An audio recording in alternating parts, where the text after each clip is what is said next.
Muy bien. ¿Y de qué valió esto? Sí, la inhibina regula la FSH. No, la inhibina regula la FSH. Bueno, vamos a pelear en eso. A la FSH preponderantemente.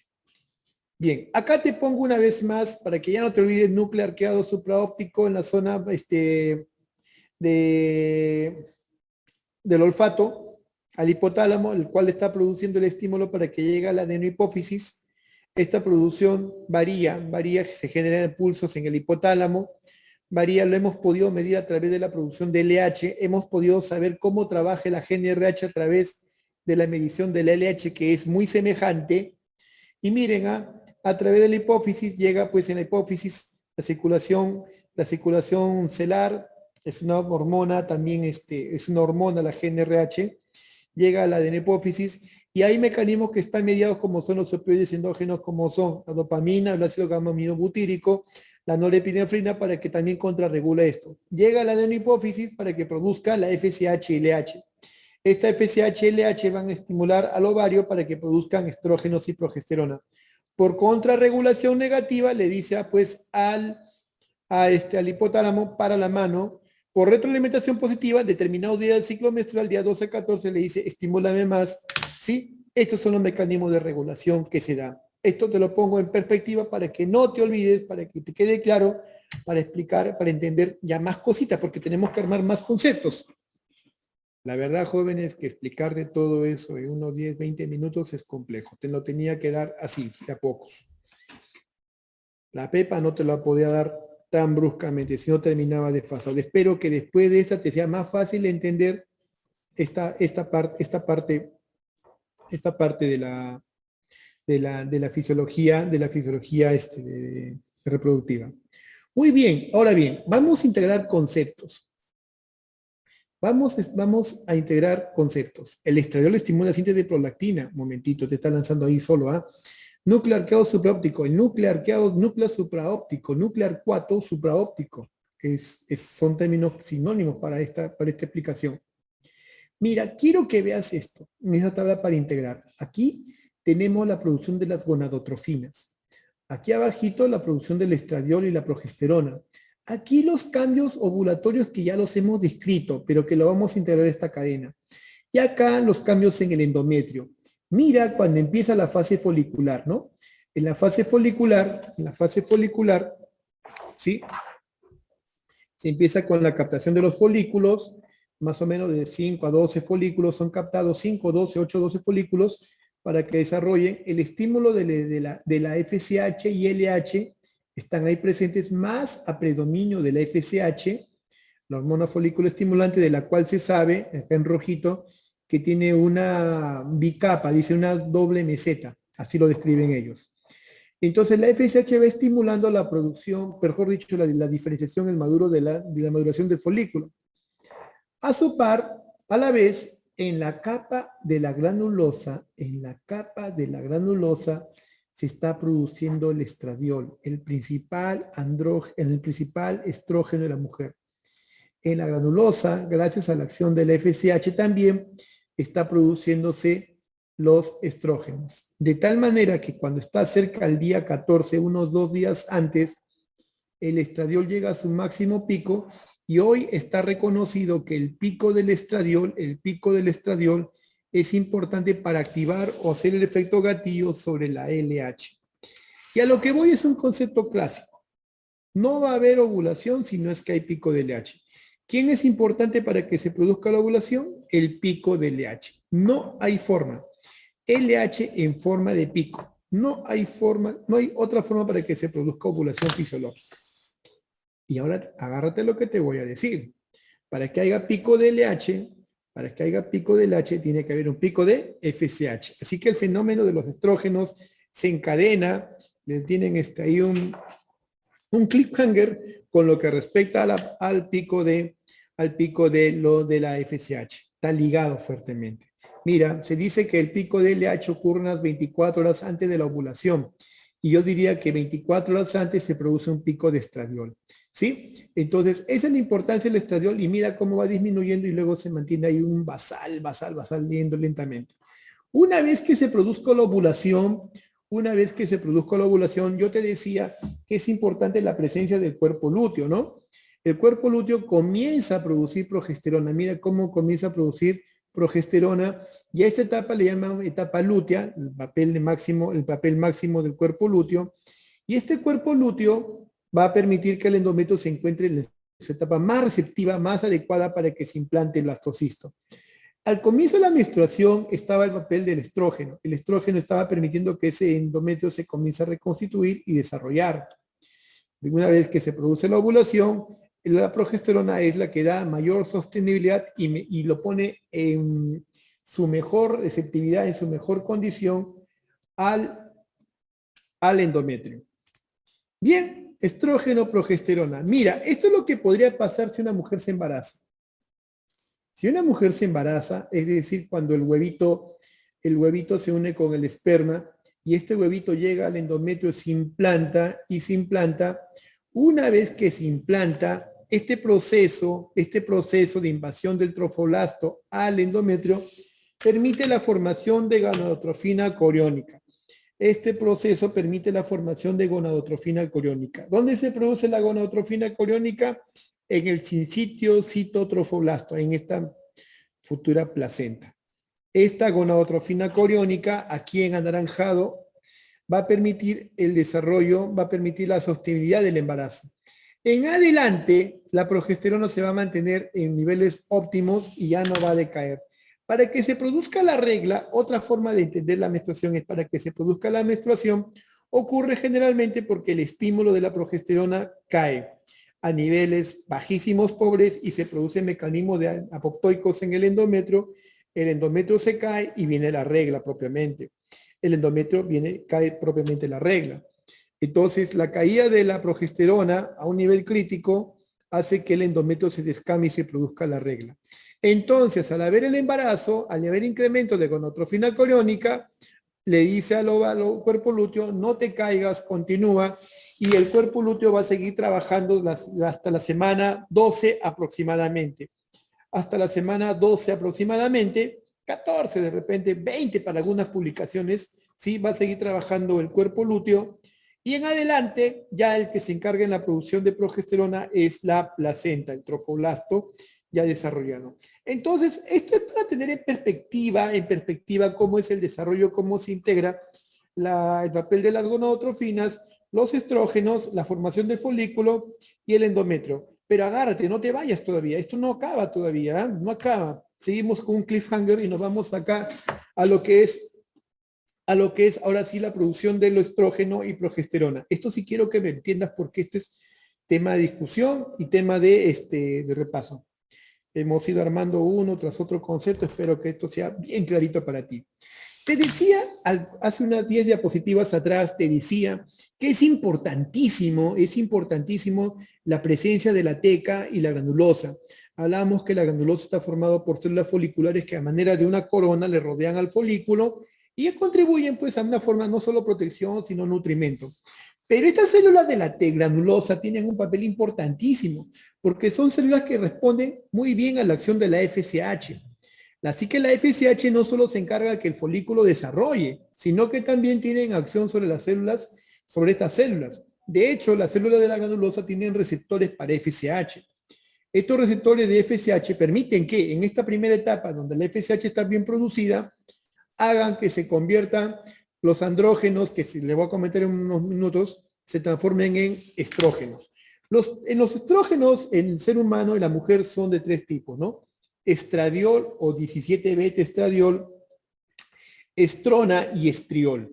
Bien, a lo que voy es, y externamente tenemos por fuera de la granulosa a la teca. Te hablaba pues, ¿no? Del estroma ovárico que lo rodea de manera de una coraza. Bien, la teca, esta capa de estroma ovárico que lo rodea, también tiene susceptibilidad a la LH. Responde al estímulo de la LH. Mira lo que pasa con la LH. La LH estimula para que aquí en un proceso mediado por AMP cíclico, el colesterol se convierta en andrógenos. Y ahora cáptame lo que te voy a decir. La principal fuente de formación de los estrógenos en la mujer, la principal fuente, la pulpa donde se origina todos estos estrógenos es en el colesterol que se ingiere en la dieta. El colesterol en la dieta. El colesterol en la dieta, en la alimentación. Entonces, una dama que come eso es una friturita, una grasita, sí, forma ahí colesterol. Este colesterol pasa por la vía digestiva, llega por la circulación al ovario, órgano endocrino altamente perfundido. Acuérdate que todo órgano endocrino está bien perfundido.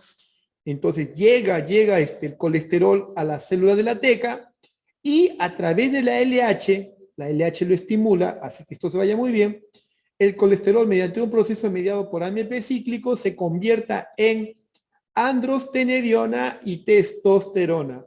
En androstenediona y testosterona. Aquí cáptame. Estos andrógenos son los andrógenos por excelencia producidos, ¿dónde? En la teca. De estos andrógenos, el más importante es la testosterona. De estos andrógenos, el más importante es la testosterona. Te lo voy a poner acá, el más importante. ¿Sí? Importantísimo. Cuanto más receptores de LH haya, cuanto más receptores de LH haya, cuanto más estímulo de LH haya, más formación de andrógenos. ¿Sí? Cáptame esa idea. Y una vez producidos estos andrógenos, por vecindad, van a pasar a la capa de la granulosa, y aquí en la granulosa, estos andrógenos, sobre todo la testosterona, por un proceso AMP cíclico mediado, específicamente llamado aromatización, porque hay una enzima llamada aromatasa, va a permitir la conversión de este andrógeno, en particular la testosterona, en estrona y estradiol. El más importante de estos es el estradiol. Este es el estrógeno funcionante, el más importante en la mujer en edad fértil. De hecho, el estradiol se produce en el ovario. De hecho, la estrona es más frecuente en las mujeres, en la grasita periférica se ve esto. En las mujeres periposmenopáusicas, la estrona es el estrógeno que más se produce. Es estrógeno, pero un estrógeno de mala calidad. Es estrógeno, pero un estrógeno de mala calidad. El más importante sería el estradiol. Y hay otra fuente de producción de estrógeno, que es en las glándulas suprarrenales, que es el estriol, por cierto. Entonces, cuando a mí me plantean, y se te va a hacer más fácil ahora entender, ¿dónde se producen los estrógenos? Se producen en la granulosa. ¿Gracias a quién? A la aromatización. ¿De quién? De la testosterona. ¿Quién medía eso? La FSH. Ah, qué bacán, ¿no? ¿Y dónde se produjo estos andrógenos? Se produjeron en la teca. ¿De quién? Del colesterol, de la grasa en la dieta diaria. Por un proceso mediado por el AMP cíclico bajo el estímulo del LH se formaron testosterona, que es el más importante. La chapastes. ¿Me entendiste todo? Espero que te sea fácil y no falles en este capítulo. Ahora bien, integrando un poquito la fisiopatología, que es muy interesante, ¿eh? Te decía, por ejemplo, que las mujeres con anovulación crónica, como el síndrome de ovario poliquístico, en el síndrome de ovario poliquístico hay una alteración en la producción de la FSH en las gonadotrofinas. La producción de la FSH, curiosamente, está venida menos, o si bien está normal, la LH está desproporcionadamente elevado. Entonces, en las mujeres con el síndrome de ovario poliquístico, Sting-Liebenthal, lo que se ve es un aumento desproporcionado de la LH sobre la FSH. La FSH puede estar normal o puede estar bajo, pero la LH está incrementado en una proporción 2:1. Generalmente van 1:1, LH, FSH 1:1, pero no, aquí lo que ocurre es que está incrementado casi el doble, ¿sí? Y además, te decía, ¿no? Que para que se pueda producir la ovulación tiene que haber LH en pico. No es que el LH esté alto, sino que tiene que haber pico. Solo de esa manera funciona, es así, es en pulsos. Entonces, ¿qué ocurre en esta entidad, en el síndrome de ovario poliquístico, por mencionarte? Entonces, la producción de FSH es muy baja, muy pobre, y no permite la conversión, no permite que los folículos desarrollen. Se recluta unos 5, 8, 12 folículos, empiezan su desarrollo, pero como el estímulo es deficiente, se quedan congelados, se quedan formando un rosario y ninguno llega a desarrollar, a convertirse en un folículo de Graf, se quedan congelados. Además, la LH, que está muy, pero muy incrementada al no haber pico, obviamente no ovula, y la LH muy incrementada está estimulando a esa teca, estimula la teca y se comienza a producir más, pero más testosterona, más andrógenos. Por eso la mujer de ovario poliquístico tiene más andrógenos, está más androgenizada, tiene sobreoferta de andrógenos y además tiene una teca bien gruesa. Y si es gordita, peor, porque va a tener más androgenización y no va a haber regla y no va a haber ovulación. ¿Me entendiste? Si no me entendiste, ya para morirse, ¿ah? Muy bien. ¿Cuál fue la fuente mayor de testosterona de la mujer? ¿La glándula suprarrenal o el ovario? Tengo el dato que es el ovario. Tengo el dato que es el ovario. Eh, en la mujer tengo el dato que es el ovario. Hablo de la testosterona funcionante. En la mujer, la androstenediona se produce preponderantemente más en las glándulas suprarrenales. Pero te van a hacer preguntas como esas, ya son ya bien quisquillosas. Bien, dicho esto, solo para recapitular que la LH y la FSH tienen producción de ciclos, ahí están los ciclos que me preguntaban, ciclos lentos, ciclos rápidos. Mira, en función a los días de la menstruación, mira, ¿cuál es la producción? De a un pulso, pulsos lentos, a 5 pulsos por hora, ciclos rápidos, ¿no? ¿Y cómo es la activación de los estrógenos? Mira, los estrógenos eran inexistentes, eran bajísimos antes de la telarca. Se dice que para que ocurra la telarca tiene que haber activación de estrógeno y coexistentemente la activación de las suprarrenales, por cierto, ¿ah? Y el sistema tiroideo. Eso es un poquito ya más de fisiología para explicar lo que es trastorno de pubertad precoz o hirsutismo precoz, que no vienen a propósito en esta preparación, en este banqueo. No han hecho preguntas ya de especialidad, de subespecialidad. Pero lo que sí debo decirles es que el estímulo hormonal da a entender, se entiende que fuera pues una activación de hipotálamo, hipófisis, ovarios. No, tiene un sistema secundario que va jugando con ellos. Y ahí tiene que ver las glándulas suprarrenales e inclusive el sistema tiroideo. Pero bueno, se produce la telarca, que es una primera manifestación de la producción de estrógenos, permite la producción, pues, ¿no?, del aumento mamario, los estrógenos, y subsecuentemente en los siguientes años ocurre la menarca. Los estrógenos también tienen participación en el estímulo de los discos epifisiarios en la mujer, en la niña. De hecho, las niñas crecen más rápido, tienen un estirón más pronto que el varón, gracias a los estrógenos. Claro, también interviene la hormona estimulante de crecimiento, ¿no? Indudable. Pero adicionalmente a ese fenómeno tenemos pues la acción de los estrógenos. Y durante toda la vida reproductiva de la mujer en edad fértil, se entiende edad reproductiva, va a haber una producción ciclada de estrógenos hasta que de pronto llega la menopausia y de pronto esto comienza a decaer a niveles prácticamente subóptimos o inexistentes y empieza pues, ¿no?, ya la falla ovárica esperada, la insuficiencia ovárica esperada de una menopausia. ¿Esos días de pulso son los de ciclo menstrual? Sí, son los días de ciclo menstrual, pero no te rayes en que te van a tomar, oye, ese día 5 pulsos, el día 5 10, no te rayes, te vas a bloquear ahí, por favor, si no vas a estar después ahí. Abstente a toda esta carretera, a todo este camino que te está dando, pues, ¿no? A toda luz que te estoy poniendo como caballero Jedi, ¿ya? Vamos avanzando. Muy bien. Diferencias hormonales en el ciclo menstrual. Mira, esto quiero que lo entiendas, ¿no? Esto es lo que se ve frecuentemente. Otra vez, otra forma de enfocar la presencia de ALH, aquí en verdecito con el pico, y la FSH, aquí en amarillo.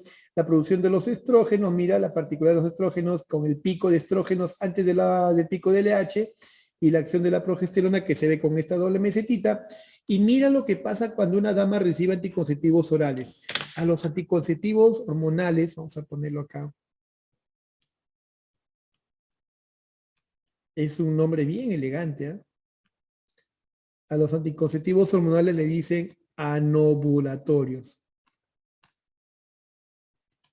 A los anticonceptivos hormonales le dicen anovulatorios. Eso para que te quedes ahí como un dato. Anovulatorios. Bien, entonces esto es para entender, mira lo que pasa con los anovulatorios.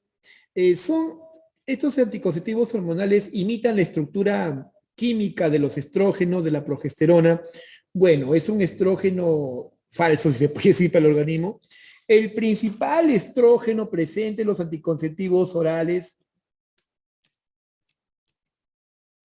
era el etinil estradiol.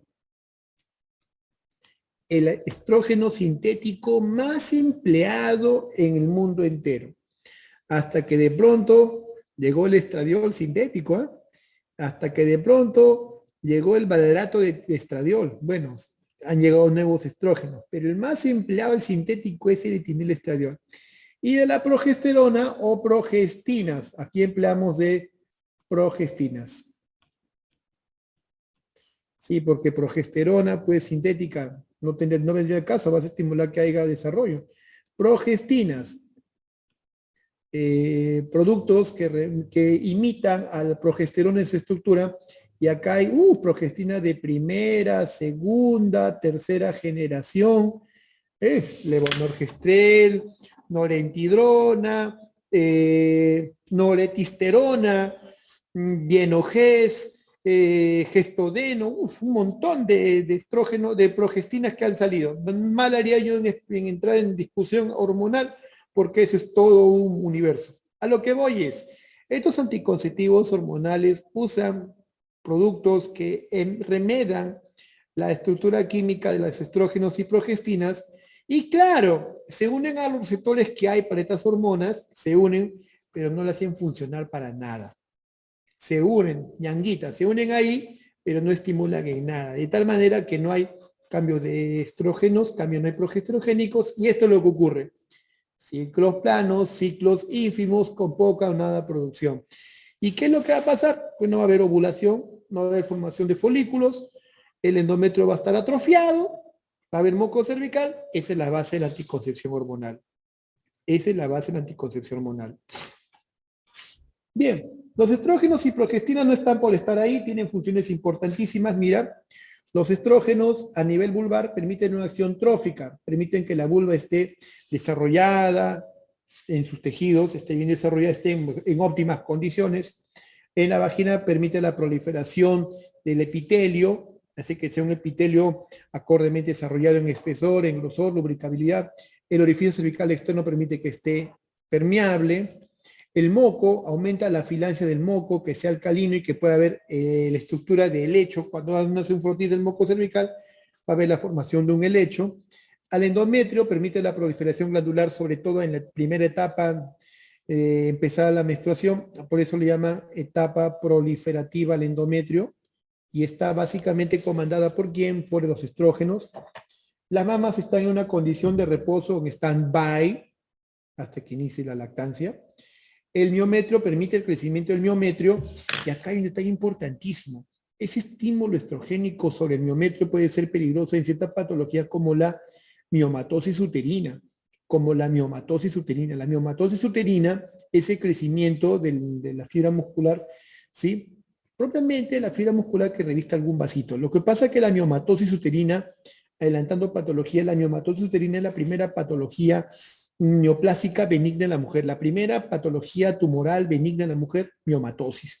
Y aquí lo que ocurre es un aumento de la masa muscular formando pelotones, formando alteraciones estructurales como masas múltiples, únicas en todo el útero, que pueden causar, si no hay dolor pélvico crónico, dismenorrea, puede producir hemorragia abundante, anemia y una mala calidad de vida. Entonces, como comprenderán, el estímulo con estrógenos puede llevar a una producción de miomatosis uterina. Otro detalle más, el endometrio, los estrógenos pueden producir proliferación glandular, me olvidaba hablar de esto. Si una mujer recibe solo estrógenos, va a hacer que ese endometrio esté sobredesarrollado. Y eso puede constituir una patología conocida como hiperplasia endometrial, y de ahí al cáncer de endometrio está a un solo paso. Hiperplasia endometrial, y de ahí a un paso está el cáncer de endometrio.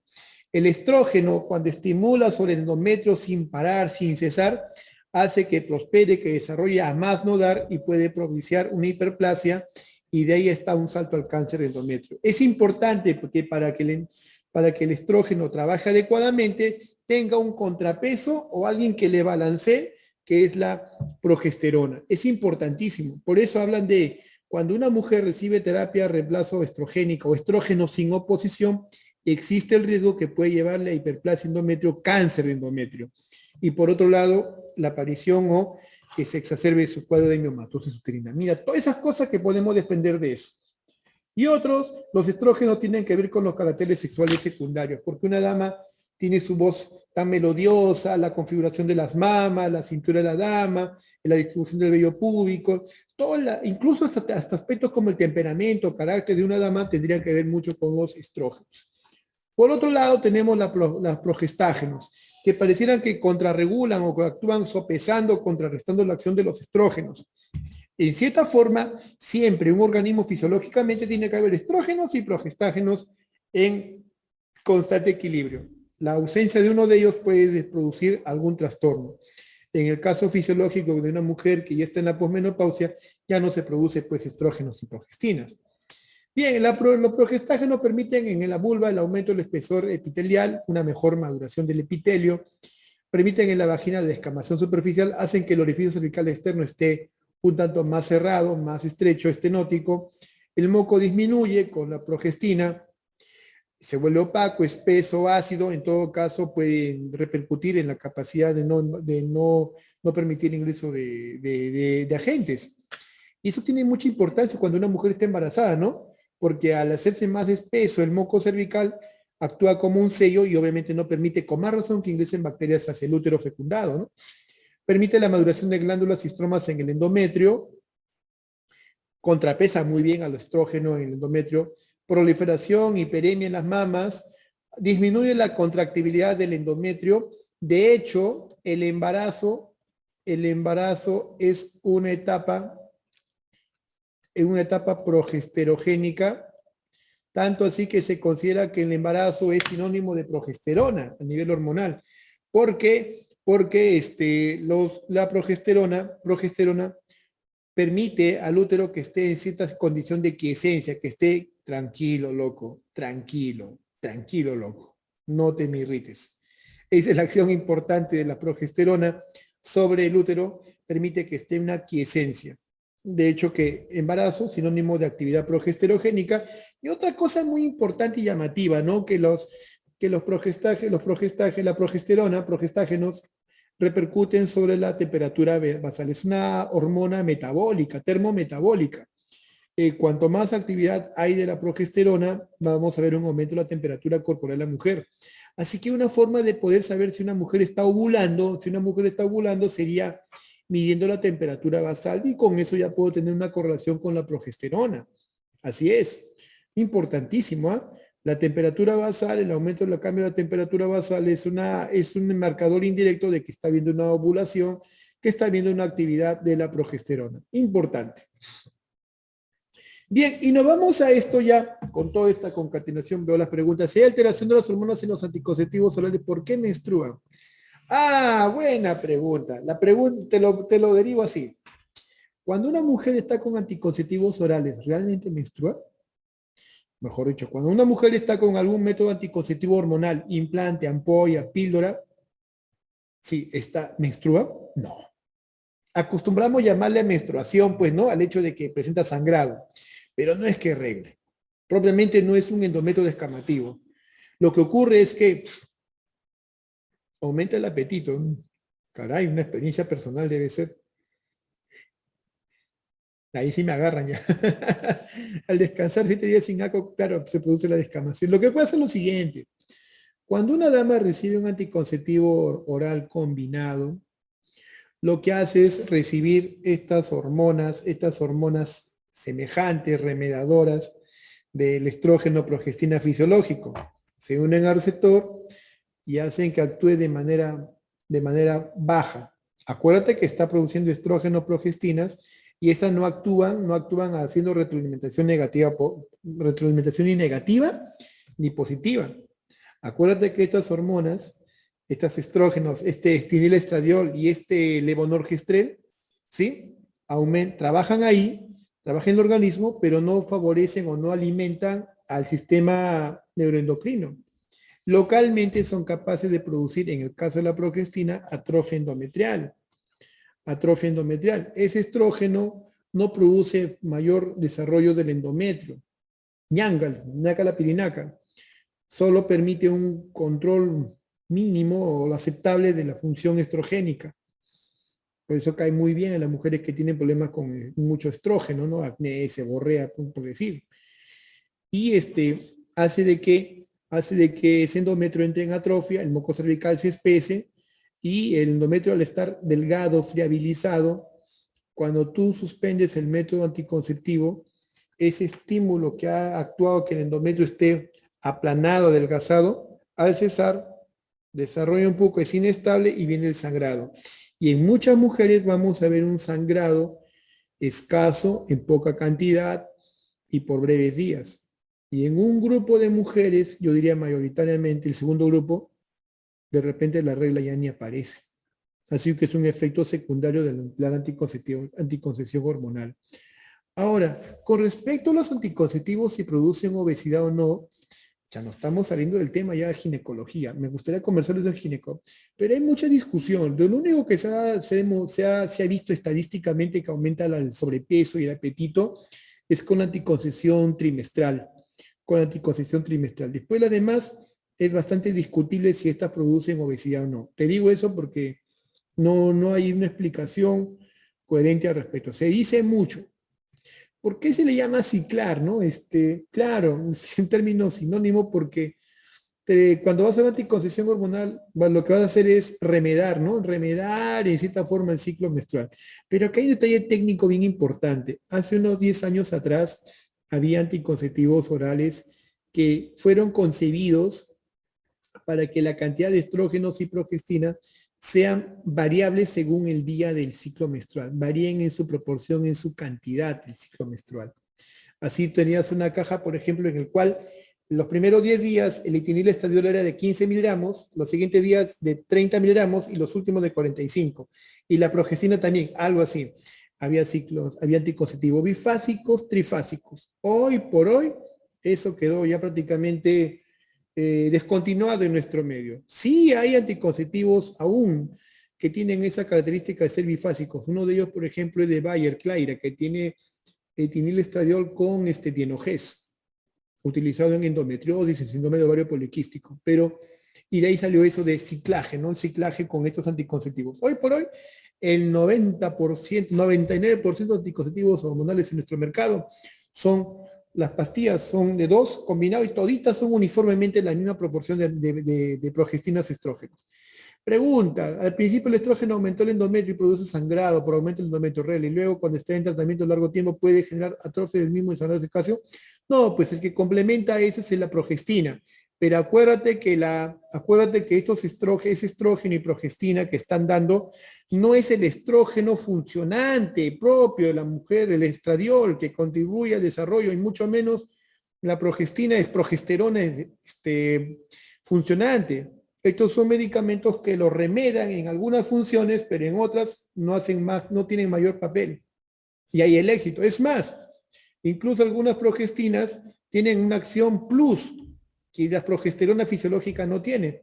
Acción antimineralocorticoide, está la ciproterona, la drosperinona, acción antiandrogénica, ahí está la clomadinona. Bueno, eso ya es otro cantar. Bien, ¿se parece en la FSH con otro final colónico? No, tiene mucho parecido pues tiene parecido al estrógeno, tienen parecido estructuralmente al estrógeno, al estradiol y parecido estructuralmente pues a la progesterona. Y sobre eso actúan sobre la FSH, LH no ejerciendo mayor papel o mayor activación. No son capaces de producirle feedback negativo ni positivo. Bien, vamos a este evento. Cuando hagamos planificación familiar, de repente lo vamos a enfocar un poquito más, ¿ya?